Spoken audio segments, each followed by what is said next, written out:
আন্দোলনের সময় গুলিবিদ্ধ হয়। আমার ছেলে গলার মধ্যে গুলি লাগে আন্দোলনের টাইমে। শুক্রবার নামাজ পড়ার পরেই ঘর থেকে বের হয়েছিল।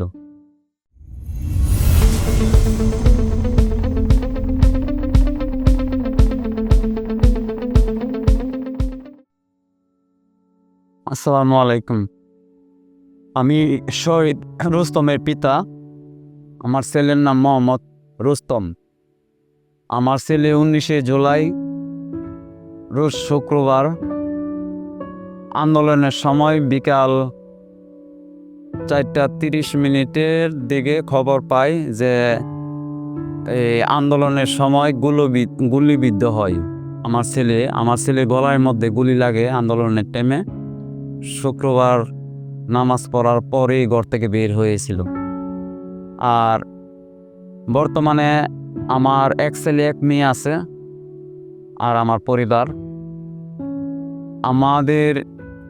আমার মেয়ে হলো সবার বড়, এরপর হইলো আমার ছেলে, এরপর আরেকটা ছেলে আমার আছে।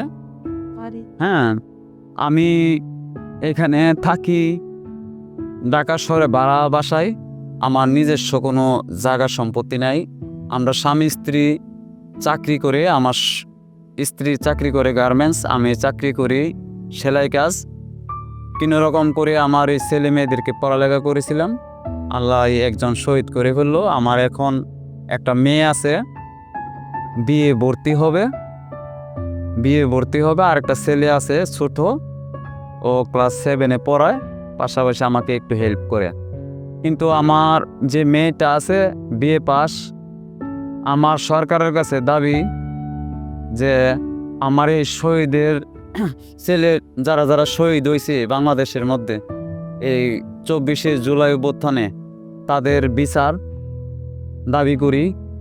এবং আমরা শহীদ পরিবারের প্রত্যেকটা ঘর থেকে যদি চাকরি করার মতো কোনো যোগ্য ব্যক্তি থাকে তাহলে চাকরি দেওয়ার জন্য, যদি মনে হয় যে আমার একটা মেয়ে আছে আইএ পাস করছে, বিয়ে ভর্তি হবে, যে ওকে একটা চাকরি দেওয়া যায় সরকারি তরফ থেকে, এটা হলো আমার একটা দাবি। আর আমাদের দিকে একটু সুদৃষ্টি রাখবেন। আসসালামু আলাইকুম।